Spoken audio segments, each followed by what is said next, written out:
Greetings, everyone. I'm pleased to welcome our participants across multiple time zones to today's webinar on the struggle for Myanmar's rivers. We're honored that you've chosen to join us today. There's not much to thank COVID-19 for, but it has prompted new ways to engage in conversations around the globe. My name is Linda Yar. I'm a research professor at George Washington University in Washington, D.C., and I'm Director of Partnerships for International Strategies in Asia, or PISA.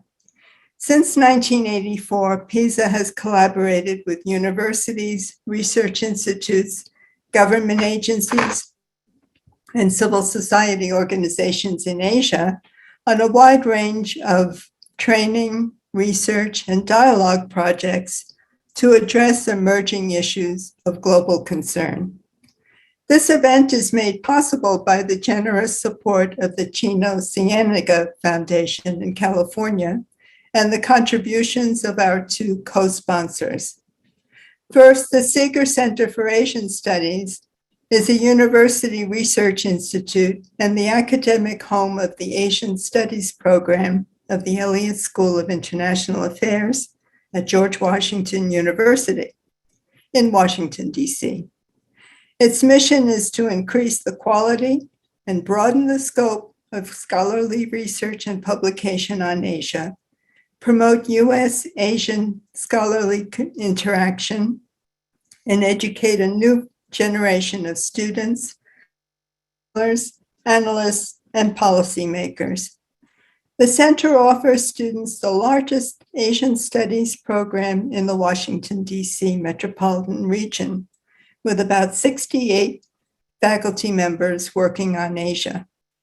I'm especially grateful to staff members Dai-Ying Ji, Bria Green, and Jess Hyland for their assistance with this program. The CMN Foundation, in Finland, founded in 1998 by 15 Finnish NGOs and foundations, provides support to environmental and democracy initiatives of civil society actors in the South, and is a development communication actor in Finland. CMNPU enables local NGOs in the South to plan and implement projects that tackle poverty and inequality and reduce the loss of biological diversity and climate emissions. CMNPU receives funding from the Public Development Cooperation Funds administered by the Finnish Ministry of Foreign Affairs. From 2008 to 2019, CMNPU supported the Mekong Energy and Ecology Network, that is MEENet, their work on energy advocacy and capacity building in the Mekong region, including Myanmar.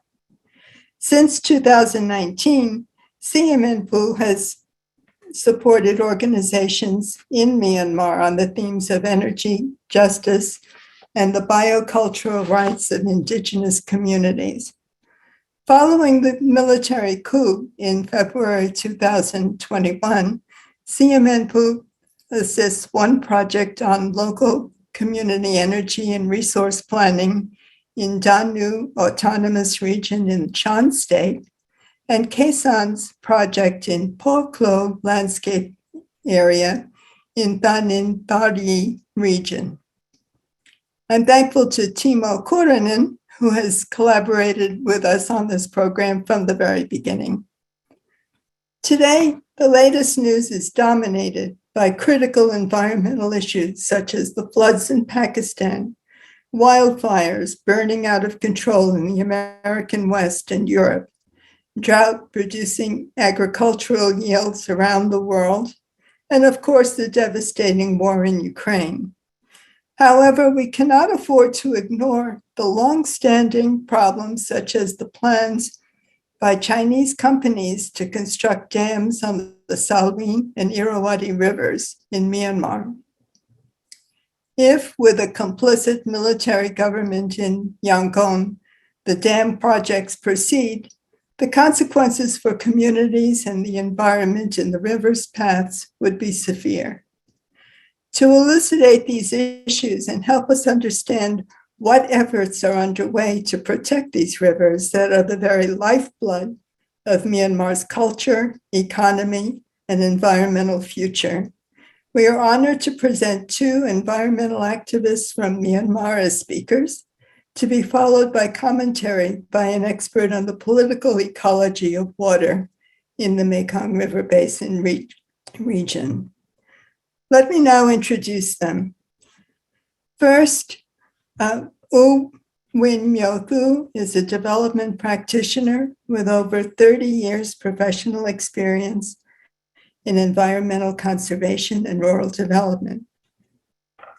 He studied at the Asian Institute of Technology, that is AIT, for his MSc, Masters of Science in Rural and Regional Development, with the background of Bachelor of Science in Forestry from Yangon University and Yezin Agriculture Institute. He has contributed a number of policy development documents and publications, such as the National Communication Report on Climate Change, the National Biodiversity Strategic Action Plan, the National Environmental Performance Assessment, the National Rural Development Strategic Framework for Poverty Reduction, and Myanmar's Sustainable Development Plan. In addition to these contributions, he's been actively advocating for cancellation of hydropower megadams, for the promotion of renewable energy, improving land tenure security of the poor and indigenous people, and strengthening the common platform for civic empowerment in the process of natural resource governance.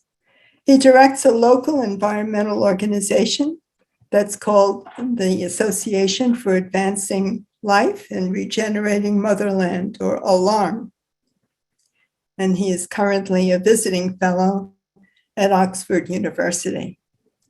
Next, John Bright is a scholar activist and a member of the Karen people from Burma, Myanmar, where he serves as the head of water governance program with the Karen Environmental and Social Action Network, or KESAN. His research and policy advocacy works focus on fostering inclusive, informed, accountable, and equitable community-based natural resource governance in the conflict areas of Karen State in Burma. So John finished his MA in Sustainable International Development at Brandeis University in Waltham, Massachusetts. He is currently doing his external PhD program at Wageningen School of Social Sciences, Wageningen University in the Netherlands.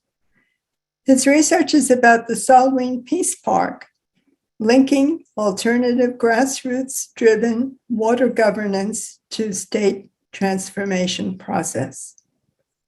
Finally, we will have commentary by Dr. Mira Kakanen. She is a postdoctoral research fellow at the Tampere Institute for Advanced Studies in Finland.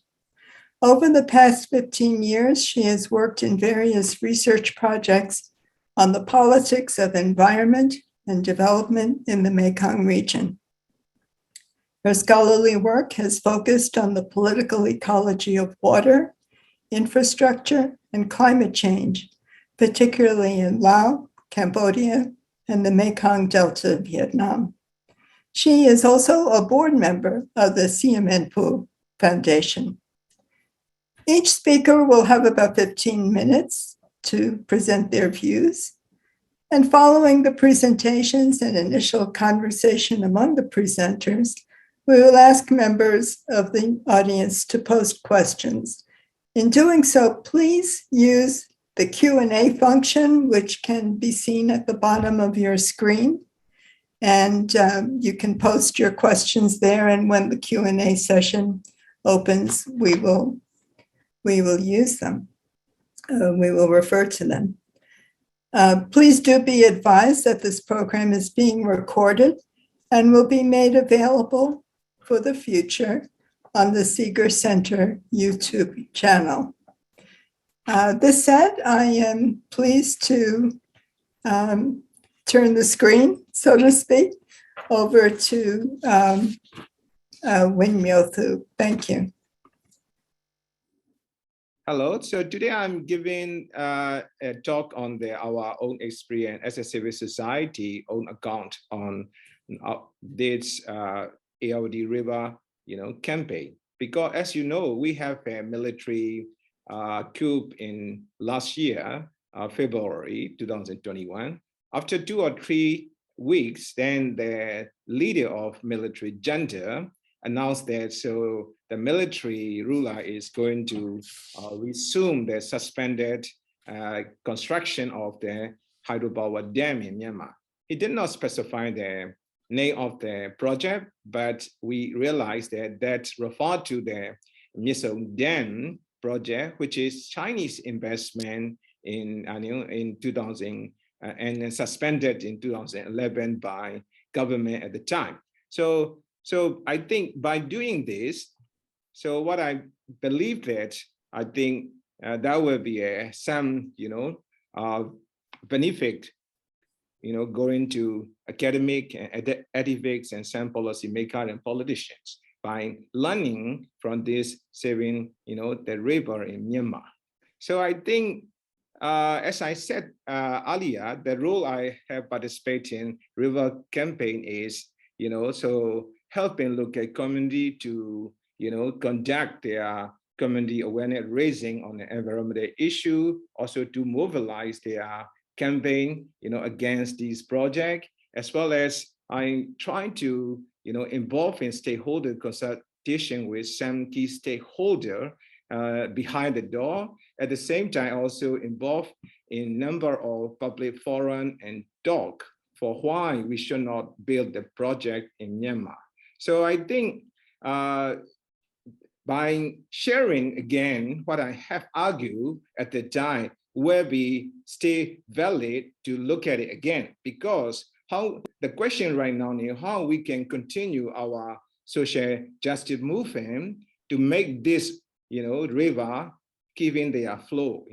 So I think that's why I would like to start with some background information of this Miso Dam project for those who are not familiar it yet.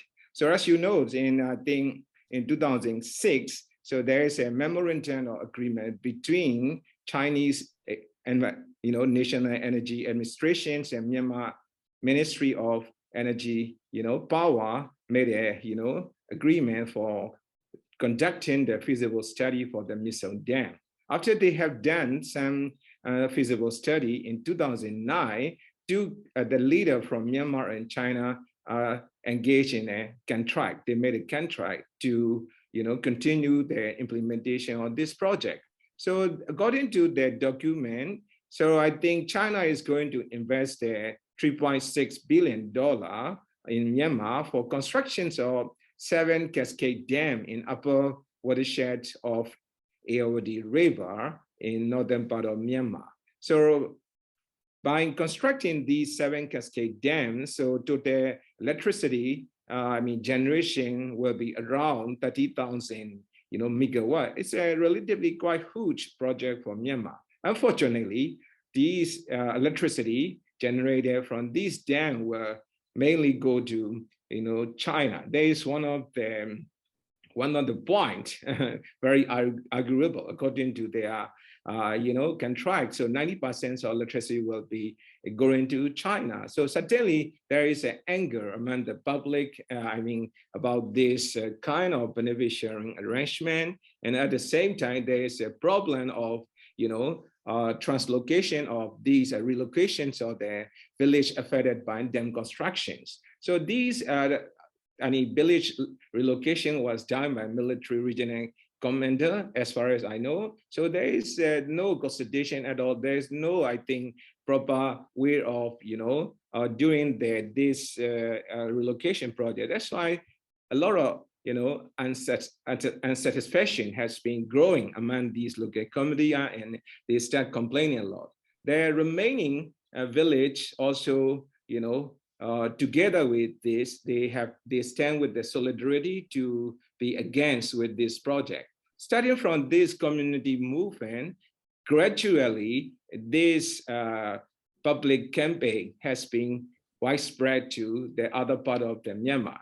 It was also coincide with the political change in Myanmar. Remember, before 2010, there was a military regime, and then they set up they formulate the national constitution, and they formulate their exit strategy by formulating this what we call 2008 constitutions, and they transfer their power to so-called democratically elected government in 2011.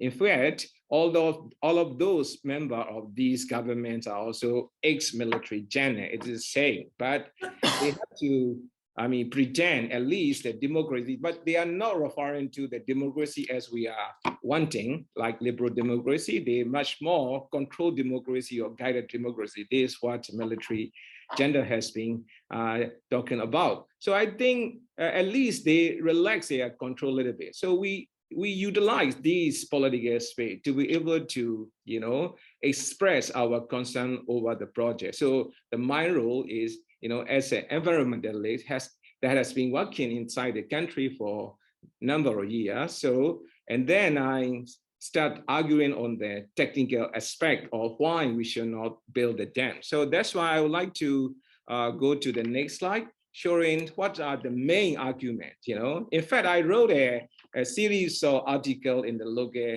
journal, and I call it as 20 questions to be asked about this project. But I'm not going to discuss all these 20 questions here. I only struck some of the key, point of that argument and show where discuss you what are the other side of the coin, how the Chinese company respond to the argument we made over then. Then I will further analyze what will be the research question remain unanswered and important to look at again, because these the debate over hydropower dam has not finished yet. We are going to continue. That's why I really want to call for attention to all the participants here, how we can do, for the, stopping this project, if you like, or at least how we can make a sustainable management of the ARV river. Let me put it that way. So, okay, the question I have raised is, in fact, there's 3 elements. I'm trying to examine whether this project is, economically, viable, or whether technically sound, or whether ecologically stable and socially acceptable. If you, summarize all of my question, I'm trying to examine these 4 elements: so economic, technical, and also social and environment. So the first question is economic, part of economic aspect of the project. Well, how much Myanmar will benefit from such investment? According to the pro-dam, investor, so Myanmar will, gain, almost $56 billion out of the 50-year project lifespan. And then that will be exceeded than what China will get from this project. Again, so from our side, we argue that, okay, the way the project, calculate the economic feasibility, economic viability is something need to be improved. Because as we learn over the, many projects in the past, many of these hydropower dams did not have this economic rate of return as they expected, because normally many of these dams, they are expecting the economic rate of return around 8%, 10%, or 12%, depending on the situation. But most of them, they have a very lower economic rate of return. If that happened in this project, the $56 billion what CBI, the Chinese investment company, won't be realistic to be happen. Also, the way they share their profit or benefit is based on the profit sharing. That means if you do not make any profit out of the project because of some reason, because the tariff is too low, or you cannot sell all the electricity, or so many reasons, definitely that would make effect on this, benefit of the project. At the same time, in many mega gem projects, they always have a cost overrun or time slippage. That may add up more cost. That means you have a less benefit on that one. There's a lot of uncertainty over there. We really have to review. There is one argument we made. Again, we also pointed out that a lot of problem or livelihood insecurity for those villagers relocated. But from the China side, okay, everything is fine. They are happy right now with the provision of, project service sector providing. But still, until now, it's still arguing whether these are really helpful to local people to, raise their livelihood in the new places. Okay, so that's why the question came out. Yes, I mean that these economic analysis had been done in the past. It is sufficient enough to understand the real benefit of the project, because most of the project, they do not calculate, they do not include the cost of payment for ecosystem services in the project, because there will be a lot of consequences by the project. If you do not include these costs in your cost benefit analysis, I will argue that it's not fair. So we really need to comprehensively conduct the economic analysis again to understand the real cost and benefit of the project. Again, also, when we have done such a economic analysis and contract arrangement on the beneficiary, it should be transparent. This should be transparent. How contract transparency should be made and public, can discuss on this disclosure. So this key still remain. We have to look at that aspect if this project is going to continue in the future too. And another aspect we argue is electricity, because from China side, they always say, oh, you have a very low electricity, generation. That's why you did not develop the industry inside. By having so much electricity from this project, your industrial development will be there. So I simply pointed out that, hey, look at Kachin State. They have already, before your project, they have already generated 80 megawatts hydropower there.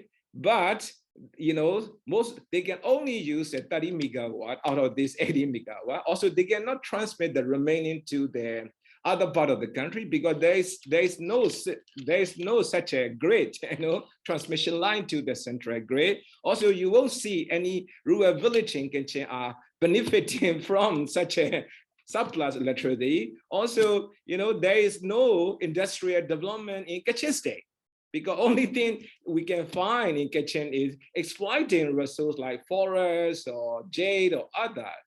Even we can not really see any local industry really booming because of the supply electricity. So they're very simple. That's why industrial development, because of this electricity generation, is exaggerating. Yeah, I agree. For industrial development, we need electricity, but development of industry also depend on many factors. What product we are going to sell where? I mean, because of the China, it's a global house of any product, so we cannot compete with China, even we have a manufacturing there. I mean, there's a big issue over this industrial development in Myanmar. So that's why it's not valid to argue that, okay, because of the electricity, we will really develop the industry inside and there will be employment generation in Myanmar. So that's why I really want to understand that my argument myself. As well, we can learn, this kind of electricity and real industrial development benefited by the majority of the country. As far as I've seen in Laos, because in Laos, there are also some hydropower dam projects, same problem they have because they don't have any, money on the budget to construct their, this transmission line to use their quota to distribute to the rest. Same thing, I don't see much some, employment generation by the local industry developed by this hydropower project. So maybe few in those major grid line, not everywhere. So that's why I want to learn myself on this project, we have to find out this kind of big infrastructure development and, impact on the rural livelihood. I mean, that's one area we need to explore. So another thing is biodiversity. Of course, this kitchen is one of the, important area for biodiversity conservation. So a lot of, endangered species and endemic species there. But according to the EIE conducted by the project, I think they said that they did not find any globally endangered species. Of course, because in Myanmar, our flora and fauna inventory is not completed yet. So that's why many species are unidentified. Also, we don't know the status of the species. That's why it's not mentioned in the IUCN Red List yet. So, okay, it doesn't mean that there is no such a threat to the biodiversity. We really have to complete this flora or fauna investment. So from the China point of view, okay, even they find more than 100 species they could not identify, they will bring all of them to their genetic bank and make their exit to conservation for biodiversity. Well, that argument is going on. It is appropriate or it's really sustainable or acceptable, I think. So that's why on the other hand, I consider, so how long has to wait for the project to complete and this biodiversity survey and have a construction. So normally I would prefer wait, even the project is supposed to construct, you have to wait until all these knowledge accrue over and we really digest and debate it. There is another aspect we still have to explore and discuss. And then we also pointed out public health concern over the dam. Because of the dam, there may be more malaria, and other waterborne disease, and there will be a pollution. So that downstream, the people living downstream will suffer from this. But I did not hear any argument from the project side in this aspect. At the same time, we also talk about the environmental flow of the dam. Because of the dam, there will be huge impact on the downstream, especially, sedimentation transport will be interrupted, so that there will be an impact on the downstream agriculture in the middle of Myanmar as well as in the Delta, where it's considered as our rice farm that related to our food security.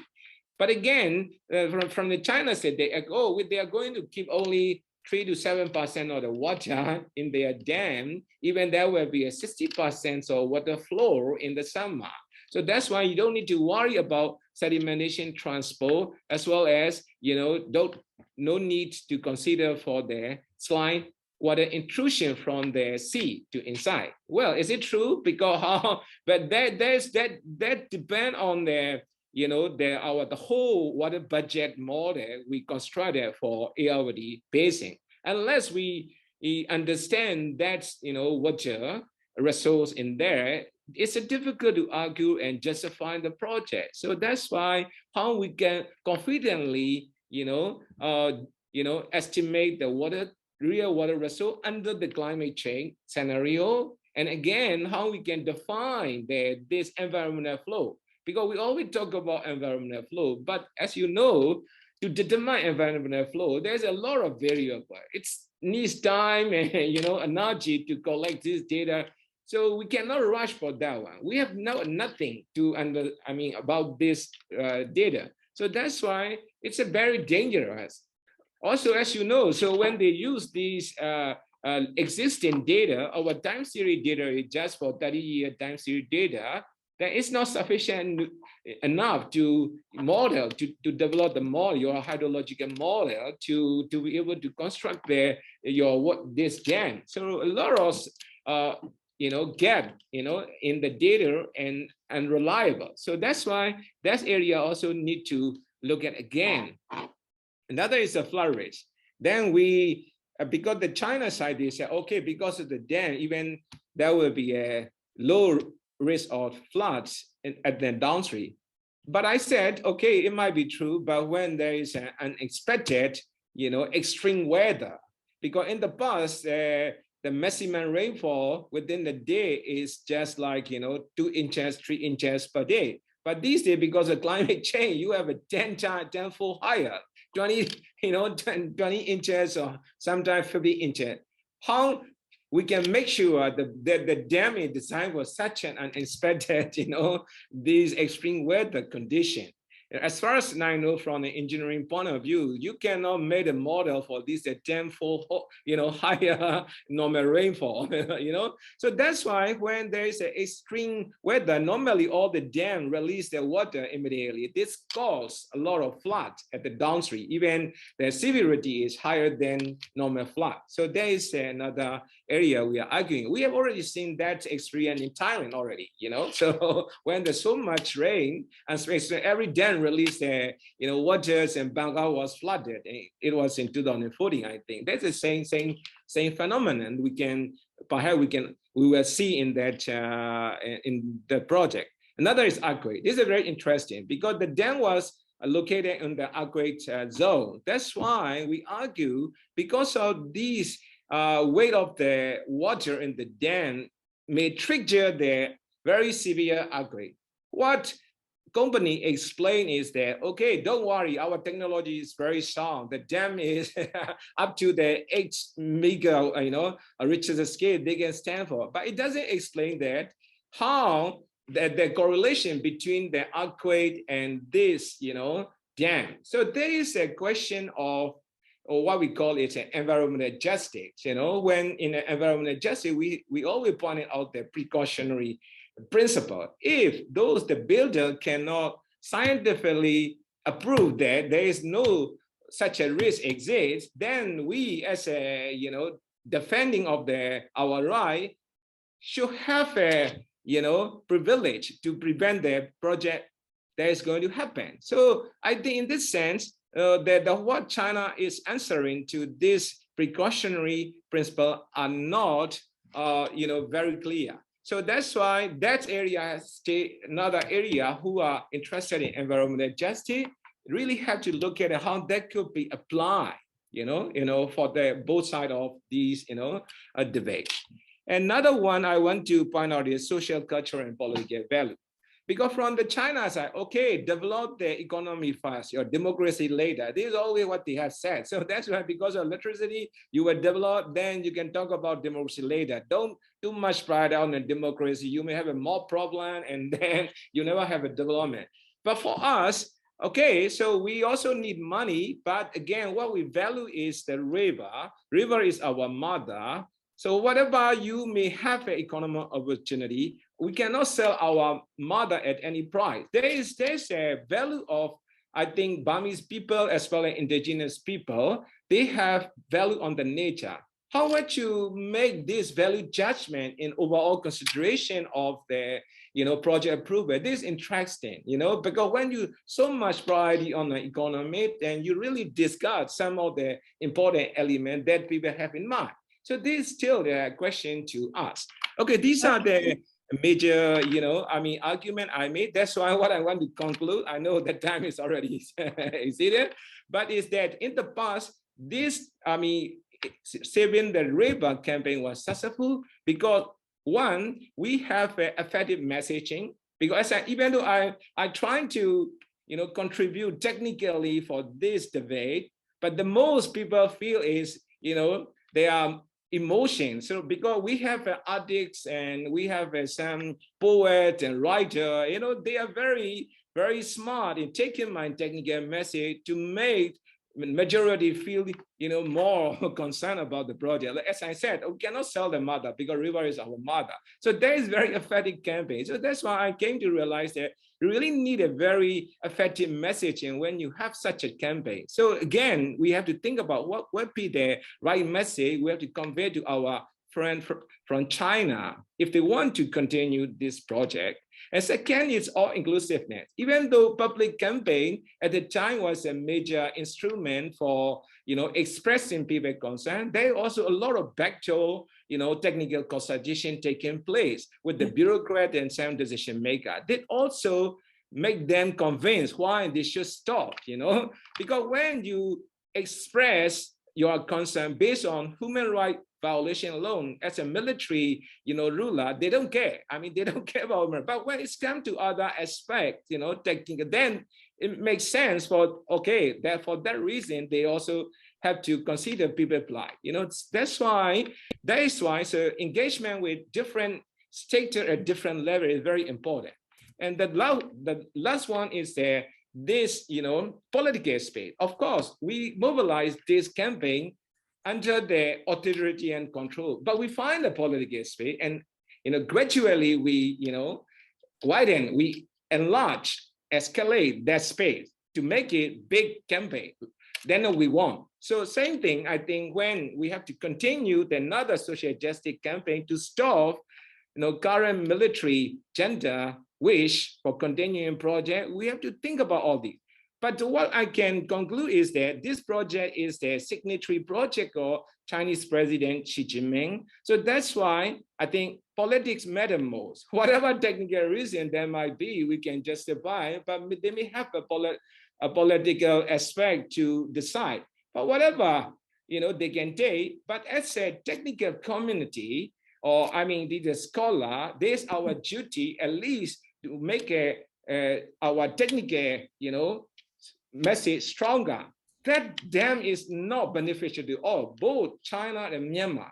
So make Thank sure you. there is. Thank you very. I think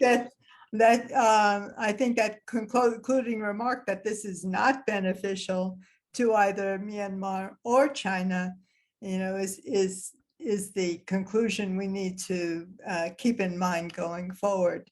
Thank you so much, Win Thu, for an extensive and very enlightening presentation about all the aspects of both technical and sociocultural about the problem. Let us conclude now and turn to Saw John Bright. Thank you.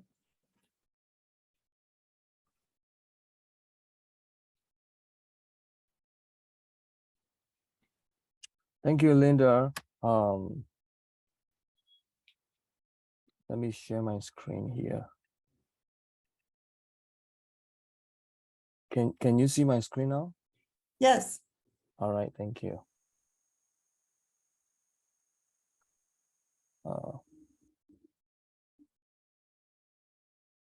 I'm trying to arrange my screen here.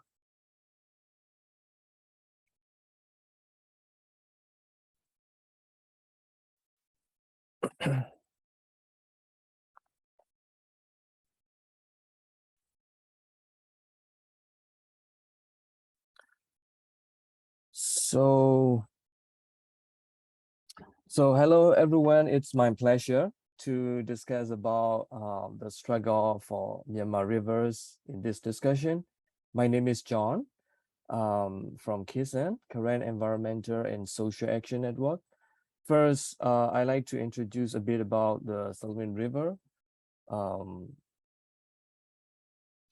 Like you can, as described in this map, the Salween start flowing from Tibet, China, and then to Thailand and Burma, and is home to many different culture and communities.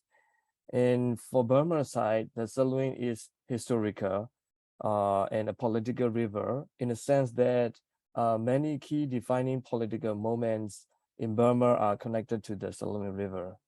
Like it was the center of political movements for democracy and freedom since before and then after 1988 student political movement for democracy, and then now again important part of the stronghold of the Spring Revolution after the coup in 2021.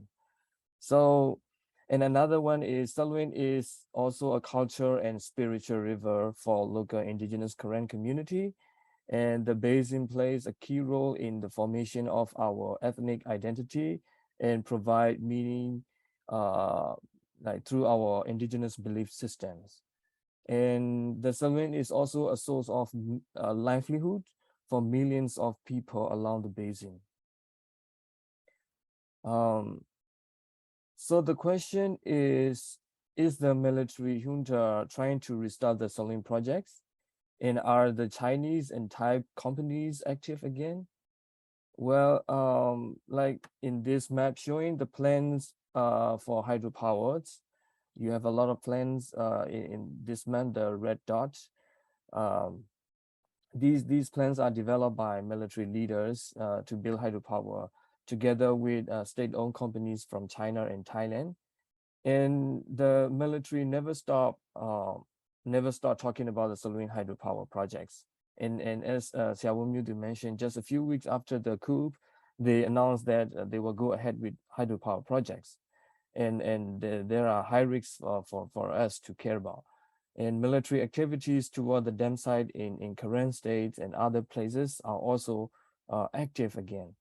I mean, active more than ever. So China also held a meeting regarding investment in Mekong inside Burma. I think it was in Bagan. So it is showing signal of how they are trying to work together in these kind of investment and trying to offer legitimacy for the military junta. And in Thai polity is non-complicated.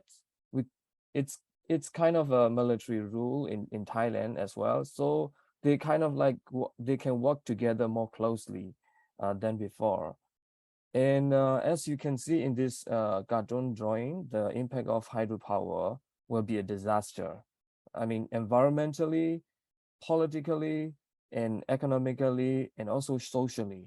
So this is really serious uh, to, to care about. So how the current crisis is affecting the Salween and its people along the river. And like many people will think about current crisis, how the current crisis is affecting, etc. But for the Salween community, the suffering has been for more than 70 years already. And now it is doubling. It is, happening more and more. So in this two photos that you are seeing, it is a cover photo of a reports about human rights violations and violent conflicts created by Burma Army military operations and displacements. So these are all happening all the time and now happening. And after the coup in February 2021, it became double burden, like I mentioned, and all the big nightmares are happening across Burma. And now you have hundreds of thousands of, existing refugees and new refugees and internally displaced persons. So the need for humanitarian support is huge. And as there are more and more violent conflict, military operations by Burma Army, they shell heavy weapons to the villages, they burn people's paddy field and bomb villages with fighter jets and helicopters. So this is terrible. So because of all these violent conflict and displacements, people have food security issue. They cannot do proper seasonal farming activities. They cannot properly store their foods like they usually do. That's why the need for cross-border humanitarian assistance is very important to make sure that people can access the support, because the humanitarian support cannot go from inside because the military will control all the support. This is very important to have cross-border humanitarian assistance. And the role of Thailand in this case is very important. They need to allow cross-border humanitarian assistance properly with policy to Burma inside, the Salin border and also other area. Right now, Thai authorities are like limiting the space of CSOs and NGOs in Thai border area. They are, for example, like limiting banking and financial flow of organizations, helping with humanitarian assistance. They have a lot of checkpoints given the reason of COVID-19, etc. And CSOs and human rights activists are also threatened, both inside the country and also like in the border area. So they need more protection and support to continue working on human rights and democracy movement. And humanitarian funding and management approaches should also be based on the interests of the people needing these humanitarian assistance on the ground. And donor agencies need to have specific humanitarian policies and flexible approaches to be effectively address these humanitarian crises. And emergency assistance also needed to be done based on the allowable time, allowable situation, and allowable condition on the ground. This is very important when we talk about the Salween River and how people are suffering. Another point is that our struggle for the Salween River is not just, physical and environmental struggle, but also, I mean, like, it also represents a human struggle and cultural struggle. I'm saying this because at the moment, even in our, conservation project and campaign movement, there is a gap in the connection between the human and non-human aspect of the river. The human and non-human aspect, like spiritual aspect of the river, is not fully appreciated. Here, I'm saying that,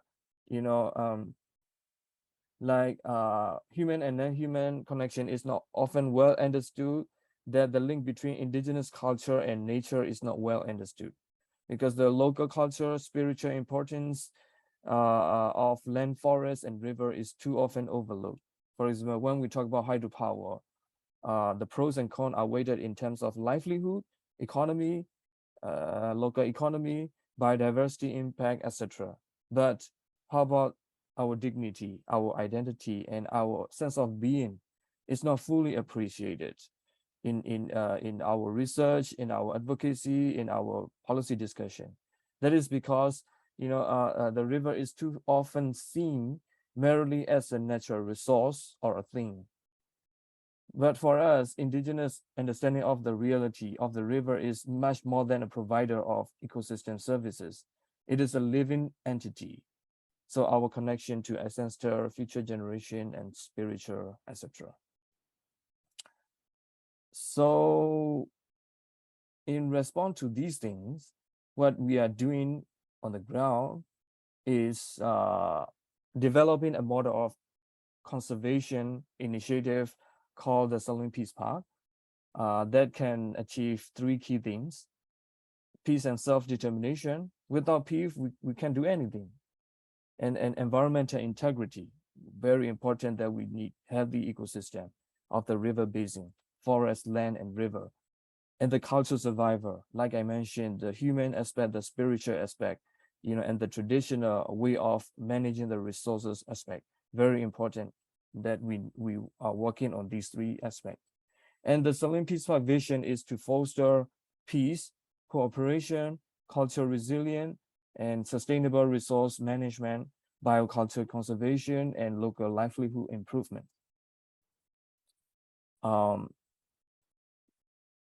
So in this map, I just want to give a sense of what is this in this map. In this map showing how our community-based resource governance is established in the Salween Peace Park. You will see the yellow color. These are the traditional core territory. And then we have community forest area, we have wildlife conservation area, we have areas that are protected by for the religious purpose, the spiritual purpose, all these things. And our customary water governance include the stewardship practices, hunting, fishing restrictions, and ceremonial protocol that have fostered harmony with nature and safeguarded biodiversity. And our river is also inhabited and protected by our guardian spirits. In sanctuary areas, we have prayer ceremony that are performed to protect the fish. And our traditional watershed management systems designate ecologically sensitive areas such as ridges, watershed, and old growth forests, where the cutting back of forest is prohibited. So these are very important aspects when we think about conservation and environment and culture. Another point is that this diagram showing how the Salween Peace Park is governed. how people can participate and make decision based on their traditional knowledge system and practices. Also, this diagram also demonstrate cooperation between community members, civil society organizations, and also local current leaders, because the Salween Peace Park is established in the autonomous area of the current administration area under the current national union. So so I just wanted to give a sense of how practical, project activities are on the ground. Like in this photo, you will see, how, we develop our self-strengthening indigenous resilient, for our food security. And this in this map, you will see the community-based participatory forest patrol. Very important. We need to do it like community-based participatory approach. And in this map, you will see that we have women group, we have research group, in the community forest in the SWP, average tree cover of 93%, 93.9% in and then in 2008, within 21 of them have coverage greater than 95%. So it's very important that we work in a participatory way, community-based, to protect these forests. And livelihood support, we have contingency plans. For example, like in the COVID period, we have a lot of food security issue.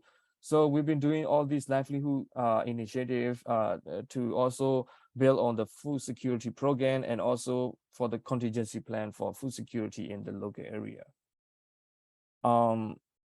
And we also work with next generation, young generation, to share the knowledge of indigenous, our local indigenous knowledge, practices, traditional way of managing the resources, culture aspect, livelihood, all these things. So we develop a school to pass this knowledge into next generation. So this is how we are doing.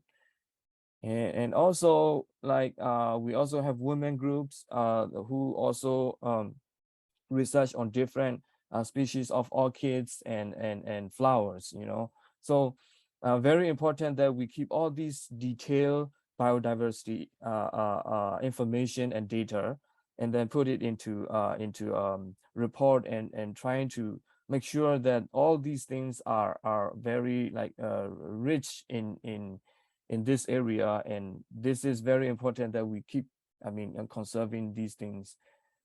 Also with wildlife conservation, we have a lot of biodiversity in this area, and critically endangered species like tigers and black bear, all these wildlife. And also fish conservation, community fish conservation. We have 20 fish community conservation established in the Salween Peace Park area, and over 170 species of fish found in the Salween Peace Park lake and river. And this is the community small hydro projects, because we need electricity.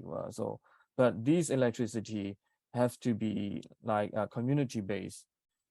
When we are advocating for to stop the dam, to let the river free flowing, it is not that the idea that we are working on is that we can have other alternative energy sources, like small hydro like this, community based, and also solar. And our energy should be democracy, community based energy system. So to wrap up my discussion, so very important that that we see the river from the perspective of local community. So local indigenous understanding of the river is key for the solution, and seeing the river through the local eye is very important in our campaign, in our research, in our policy discussions, and recognize the human and non-human aspects our indigenous ontology is very important also. And also helping displaced communities,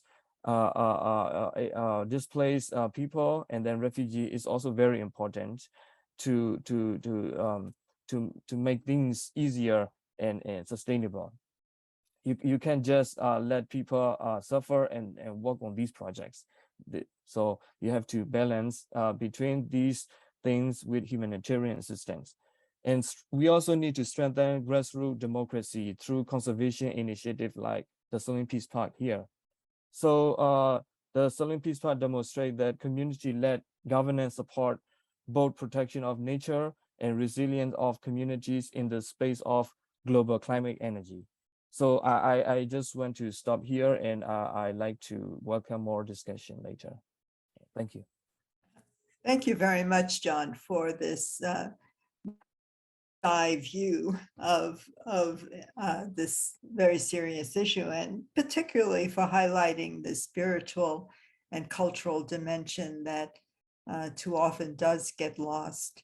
Mira, I think you have a lot to work with here for your commentary, and the screen is yours.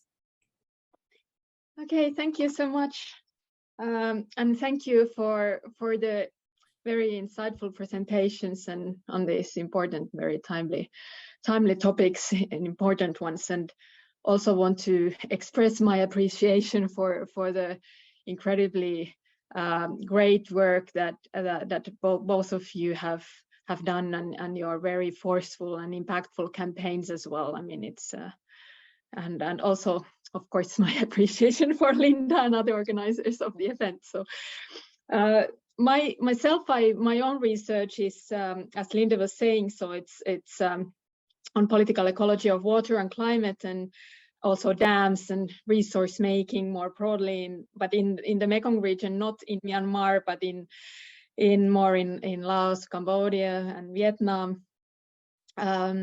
But I've tried to follow on the developments in Myanmar, also because of my involvement in the CMMBO Foundation that has supported civil society groups there, and actually some of our partners, as Linda was mentioning, so that used to work on regional advocacy in the Mekong region. So they some years ago, 5-10 years ago, started increasingly shift their attention to Myanmar, and also they were quite inspired by the opening political space and active movements there, and under the kind of semi-civilian government that was there before the coup, and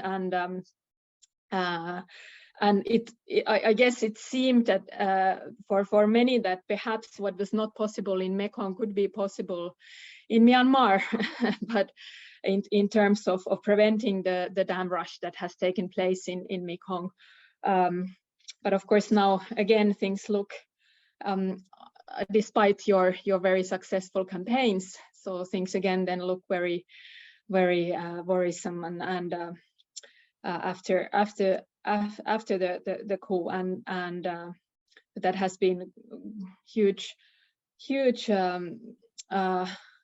disappointment and kind of crashing the kind of democratization process, but also crashing many of the environmental initiatives, and we have been reading also on the accelerated resource extraction, not only on dams, but also the timber logging and the mining and everything.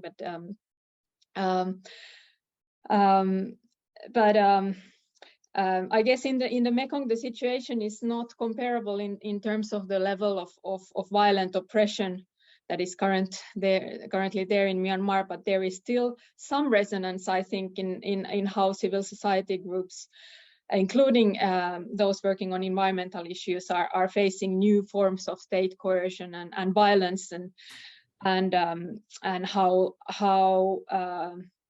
there is this kind of violent silencing of dissent, for example, in Cambodia taking place, and increased controls on civil society, also in relation to hydropower dams.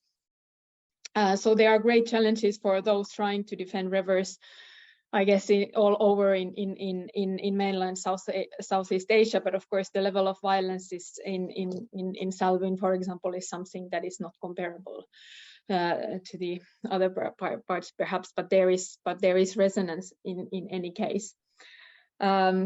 But of course, the difference still is that in Myanmar, the rivers are still flowing more freely than in Mekong, and the situation was such in the 90s in Mekong, but now there are around 200 large dams on different stages of development, and people are then already experiencing the severe socio-environmental harms of dams. And also, I guess that there is need for the attention of how the dams are operated, and I think this is something that Win Myat Thu was also somehow hinting at, but I guess that's also already kind of evident in Mekong dams. There are perhaps these similarities. For example, in this kind of very severe injustices related to how the harms and the benefits are distributed and so on. But I guess also the model of how the dams would be built, there might be resonance in Mekong. All of the dams in Laos and Cambodia are built through this kind of concessionary model. And thus the concessionaire has very high autonomy for several decades on how to operate the dam, and because and most of them operate with just very sole focus on private profits, and thus, for example, this issue of what was mentioned by Win Myat Thu on floods, for example. So there are already these examples as well, that if the dams are run purely on profit based, so it results in more in exacerbation of floods through emergency releases, and this is something that is happening in Laos, but it's very little discussed because of the constraints there for critical debate. But I guess there is a lot of variance in the Mekong dams as well. I mean, because of this, that the concessionaire has high autonomy. So the ones that have where for example, World Bank or ADB are involved, so they have perhaps developed higher sustainability standards, and then there are, for example, the Chinese dams in Cambodia that are more kind of like there are these added exploitative opportunities provided by the host government for the Chinese companies. So there's variation, but it's clear that if some lessons could be learned from Mekong in Myanmar, so it's that even the more kind of sustainable dams are harmful. I mean, I think that there is that kind of influence that, for example, the Nam Ton 2 dam in Laos has been somehow promoted also at one point in Myanmar as a kind of example of sustainable hydropower, which then, if you of course study the project in more details and already taking place effects, so you see that sustainability is something very problematic, and then there are still very high negative impacts. Then on the other hand, the Myat Thu Dam case, I guess, from the Irrawaddy is something that then has had transboundary effects, perhaps in that sense that because that is one of those campaigns where the Chinese companies were very, very much then challenged, and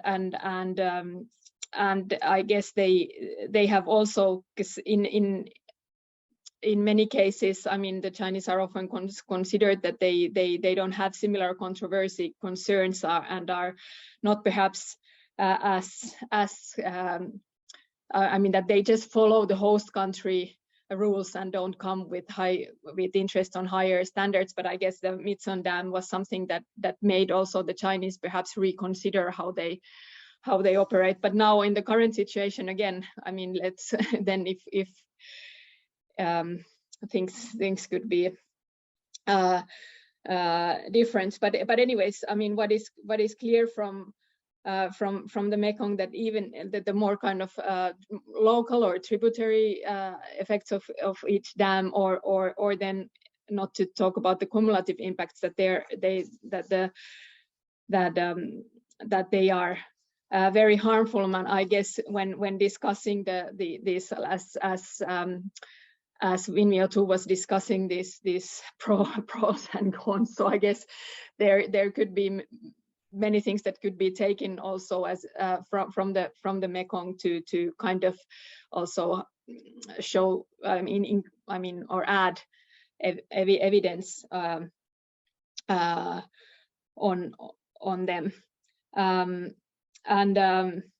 But I guess one perhaps a kind of paradox perhaps is that in case of the Mekong dams, I mean, there is perhaps much more data there on the harmful impacts, and yet these projects have gone forward. Whereas in Myanmar, as you were saying, that maybe some of that there might be still perhaps some more gaps in the data, and still previously you've been successful in halting those projects. And I guess a lot some of it comes to that, like you were saying about this argument of not like how powerful was the not beneficial to all argument was, but then again, for example, in context like Laos, it seems that these have not worked similarly, and also because those whose lives and livelihoods are most affected are very much undervalued, and in some cases the Lao government could even be seeing the negative impacts as a kind of push for people to move towards more commercial, commercially oriented ways of agricultural production and so on. But I guess one important resonance, but also difference relates to how dams are in Myanmar, and especially I guess like Sojourn Bright was highlighting, so much intertwined with issues of territorial controls and the struggles of ethnic group for self-determinations. And I think this is something that in Mekong has been somewhat overlooked as well, that actually there as well, for example, in Laos, so it's something not often that much discussed, that the dams actually do relate, and the displacements and resettlement schemes do relate to the attempts of the Lao state to exert control over the upland minorities. But of course, in places like Salween, it's much more pronouncedly part of a wider struggle for over land resources and self-determination, and the dams have been more pronouncedly a kind of symbol of military oppression and so. But something I was thinking perhaps to ask from you is I was wondering about the changes and in the ways of how to resist these dams currently. One thing relates perhaps to, of course, previously before 2010, I guess, when Myanmar was under the previous period of the military junta. So then, for example, the Salween campaign was done more perhaps transnationally and so on, and then after 2010, then steadily it was much more about local national movement building and the really great initiative of the Salween Peace Park and so on. But is it then now again perhaps there is a new need for transnational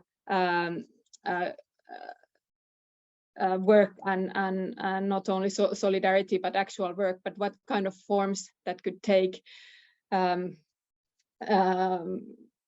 So that perhaps is something that for the international audience here could be relevant. And then the other thing was I was thinking that if there has been somewhat a difference between the Irrawaddy and Salween in terms of Salween being there in the that although the Mitsun Dam was also in the Kachin state, but then perhaps the more nationwide attention was it more easily to be gained because of Irrawaddy being central also for the Bamar areas and so on, whereas for the Salween it has been completely in non-Bamar areas, and but then after the coup it seems that that there has been perhaps this kind of strengthened solidarity between the kind of the opposition, the democracy movements in Bamar and non-Bamar areas. So is that something that perhaps also might affect on how the Salween could gain attention in the resistant movements? So that was something I was thinking to ask from you. And then I just wanted to highlight the importance of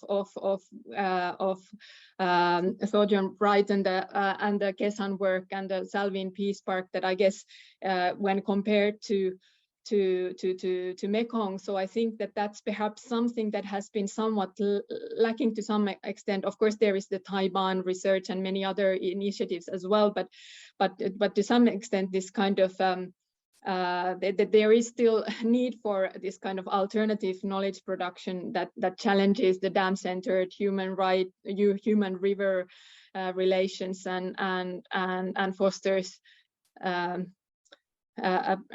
appreciation for the riverine commons and so on that are so violently damaged by dams, and then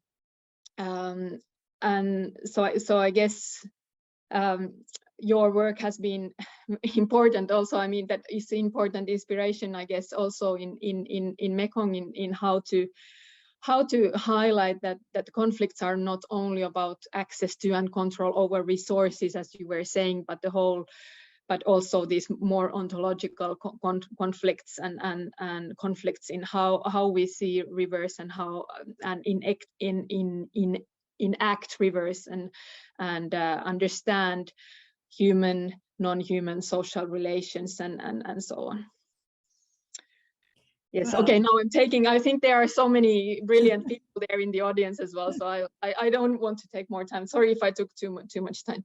Well, thank you very much, Mira. You've in the last part of your presentation, you highlighted some new questions. I'm going to ask one more, and perhaps we can then turn back to John and Wynne, and then there are allow for the more questions to be posted in the Q&A box.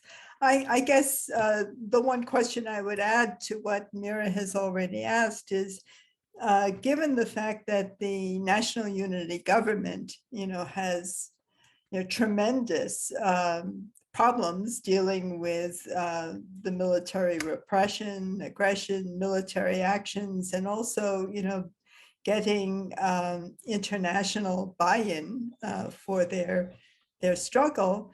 To what extent is those who constitute the national government, are they receptive to these claims, particularly for recognizing the cultural struggle for these dams, as both John and Wynne have pointed out, when Wynne said we cannot sell our mother. So the people, so that would be my question. And then in the Q&A, an attendee asks, what is happening with the Sitang and Chindwin rivers? The latter has seen at least a few Myanmar Navy riverine craft sunk by the PDFs. And previously,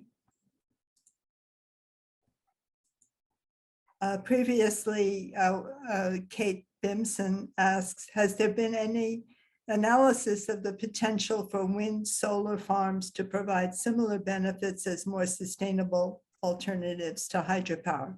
I think John indicated how some of the micro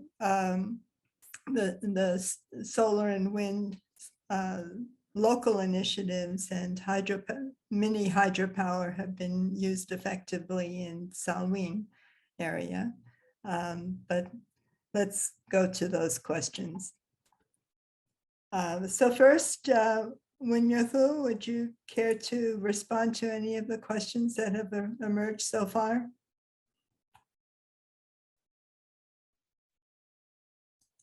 Well, I don't know. I'm now living outside the country, so I don't know all the update of these Okay. Chinduin and Sidong River. But what I do know is some, I mean, might be related to, I mean, dam, for example, Sitao. So in Oxford, our organization has been collaborating with Oxford University for water quality monitoring of these major rivers. What we found is this Sidong River and Tanglin rivers are very polluted. There is some, heavy toxic, heavy metal there, condenser above the, the standard. So then we brainstorm what are the major reasons in the Sidong River. It's a very surprise because for ALD, we're trying to find some trace element, but it's not significant yet because the river discharge is too huge, even though there might be a lot of pollutants there. So, but in Sidong, clearly we found that that is related to the dam across in the Sidong River at the upper watershed. And also there's some gold mine activity.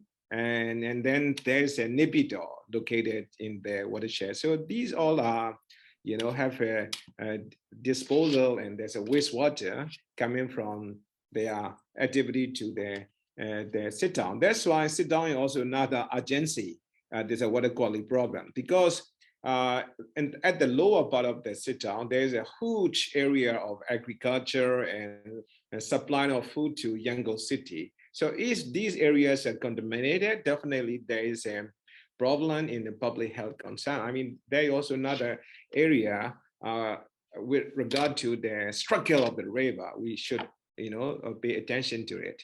So what I'm trying to here, I mean, add some point here is that,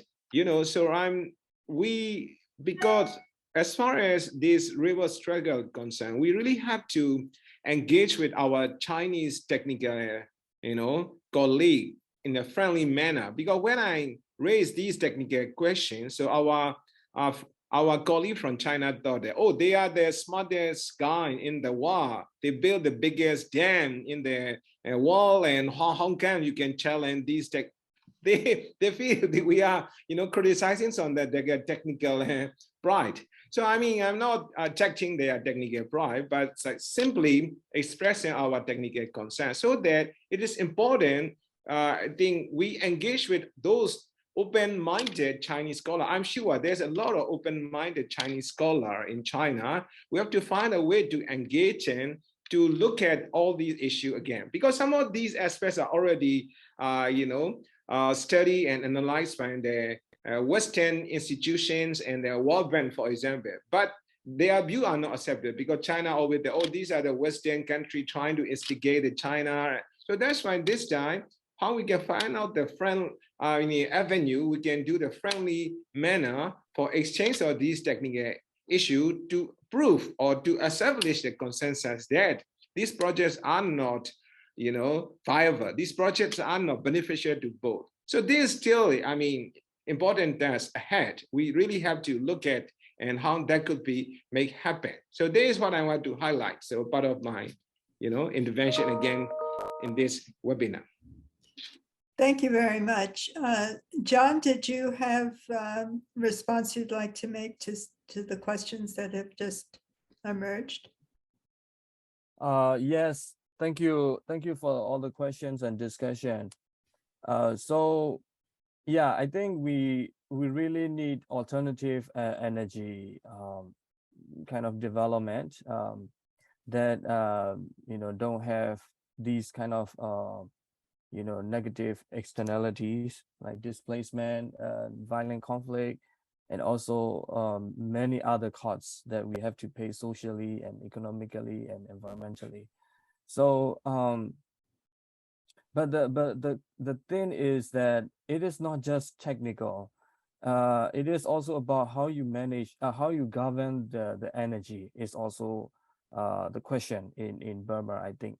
So we need to have energy democracy in Burma. And because the country is now going to work toward resource, sorry, the federal democracy. So we need to also think about, how we decentralize these energy governance. That's why we are trying to develop these community energy projects to feed into this energy democracy sort of policy. So I think this is important to look in this kind of sense, that it is not just technical solution, but also we need to also make sure how we manage our energy based on our political kind of establishment. Otherwise, the problem won't, stop if you just change, the way you produce electricity. I think that's very important. The political aspect is very important as well. And I think that another, we are trying to focus in the Salween and Ayeyarwady because these have the elements of, like what I discussed, the political elements, and also social and environmental elements. So but there are also like there are many other challenges in other river basins, like Xiao Wenmu also mentioned, pollutions and environmental degradation, all these things happening. So I think we might not be able to answer all the detail of what is happening in Sittard and Twintin, but like I mentioned, when we think about the rivers, we also think about energy, and the river should be integrated with, should be seen from the perspective of local community, not just from the perspective of government seeing the river to produce electricity, not like that. But listen to the people, how they are connected to the river, all these things, all these factors need to be considered. And also when we think about electricity, also we need to think about, there are also many other debates when it comes to climate change and hydropower.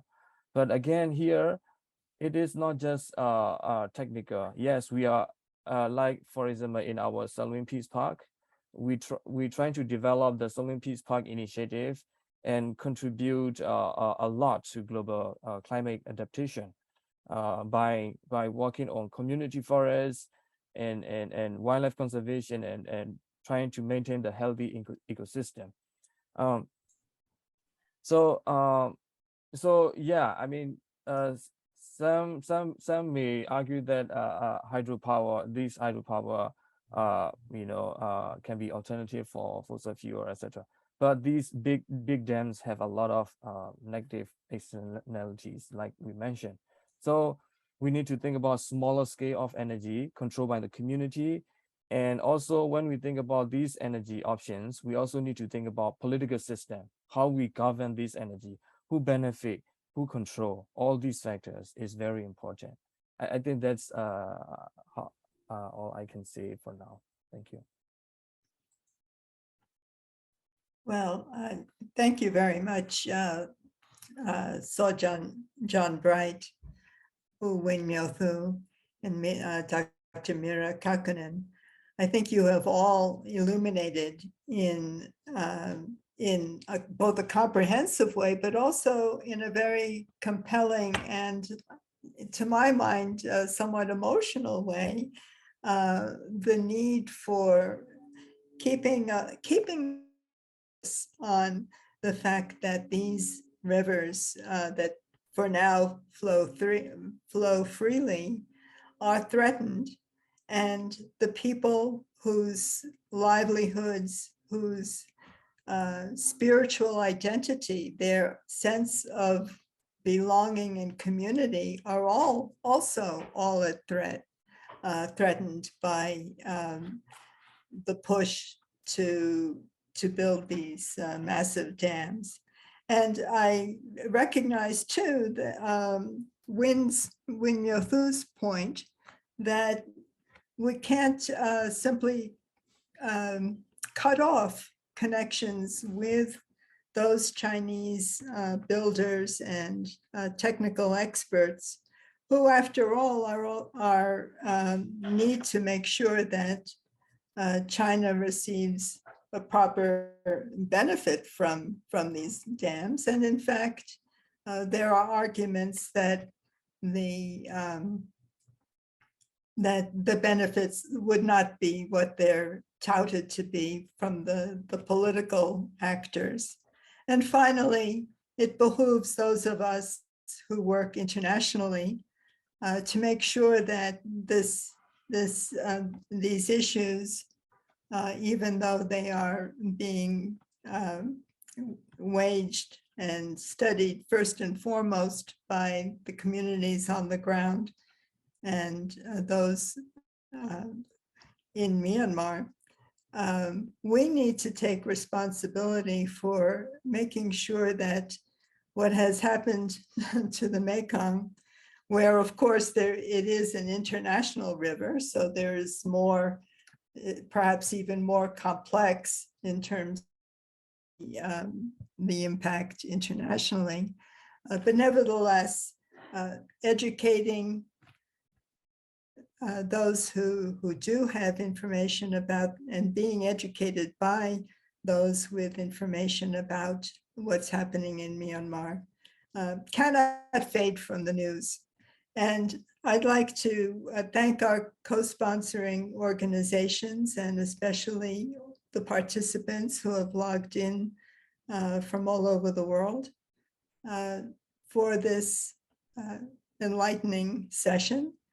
And I appreciate the collaboration with CMNPU as well as the Seeger Center for Asian Studies.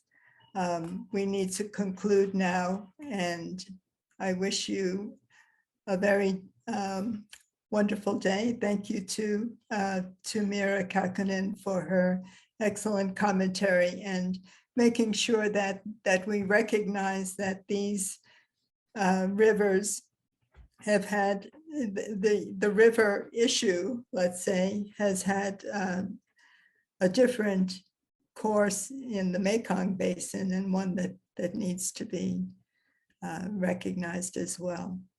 Well, with this, we conclude the session, and I wish you all a good day or a good evening, as the case may be. Thank you.